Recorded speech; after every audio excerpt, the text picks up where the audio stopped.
उड़े देश का आम आदमी। इस योजना का नाम है उड़ान, और उड़ान ने उत्तराखंड में अपने पंख पसारने शुरू कर दिए हैं। मसलन आज आप कम पैसों में जल्दी समय पर अपने डेस्टिनेशन में पहुंच सकते हैं। उड़ान योजना के तहत अगर मैं शहज़दारा की बात करूं, जहां पर मैं खड़ा हूं, और आज आपको ये उड़ान का अनुभव भी बताऊंगा।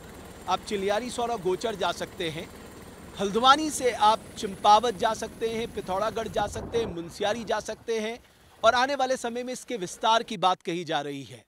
जाहिर है एक ऐसा राज्य जिसके पास एक कदम दूसरे कदम में रखे तो एक नया पर्यटन स्थल हो जाता है, उस लिहाज से बहुत महत्वपूर्ण है।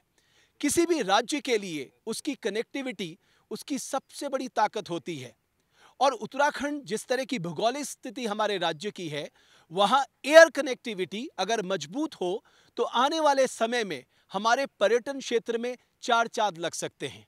लेकिन बहुत जरूरी है उसके लिए हम उन क्षेत्रों में एयर कनेक्टिविटी का विस्तार करें जहां अब तक हम नहीं पहुंच पाए हैं।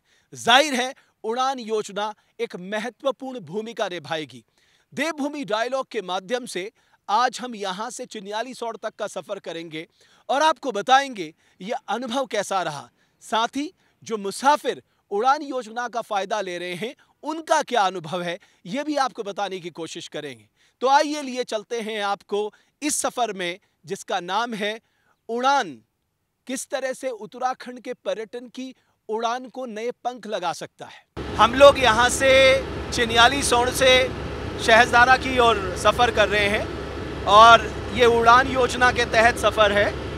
और मेरे साथ नीलम डिमरी और धनराज भंडारी जी हैं। तो नीलम का ये पहला सफ़र है और उन्हें बहुत जल्दी पहुंचना था देहरादून, तो मैं उनसे उनका अनुभव समझता हूं। तो ये पहला अनुभव है जी सर। तो ये कैसा लग रहा है आपको? ये सेवा जो शुरू हुई है इससे क्या फ़ायदा है? इससे ये फ़ायदा है कि हम बहुत जल्दी पहुंच सकते हैं। अच्छा, आपको जल्दी में आना था जी। और कैसा लग रहा है आपका? अच्छा लग रहा है। भंडारी जी, आपको कैसी लग रही है सेवा? बहुत अच्छी है, बहुत अच्छी सेवा है, और इससे काफ़ी फायदे हमको। इस समय की बचत सबसे ज़्यादा ये है, और बहुत मज़ा आ रहा है सेवा। अच्छा, आपको लगता है इससे फ़ायदा होगा खासकर टूरिज्म के लिहाज से? बिल्कुल बिल्कुल, आपको फ़ायदा होगा, बहुत ज़्यादा फ़ायदा होगा। तो ये बाकी और जगहों पे भी शुरू होनी चाहिए? बिल्कुल होनी चाहिए, खासतौर से पहाड़ों में होनी चाहिए, क्योंकि इससे कई सुविधाएं मिले। कोई इमरजेंसी बीमार हो गया तो उसको ले जाने में जल्दी होगी, तो पहाड़ों में ज़्यादातर होनी चाहिए सेवा। तो लोग भी ऐसा मानते हैं कि कुछ स्थान जो बहुत महत्वपूर्ण है पर्यटन के लिहाज से, वो जगह जुड़ने चाहिए उड़ान से। न सिर्फ समय की बचत होगी बल्कि लोगों के आवागमन भी ज़्यादा सरल होगा। तो ये देवभूमि डायलॉग का एक प्रयास है कि इस तरह की जो कनेक्टिविटी है उससे आने वाले समय में टूरिज्म को फ़ायदा मिलेगा।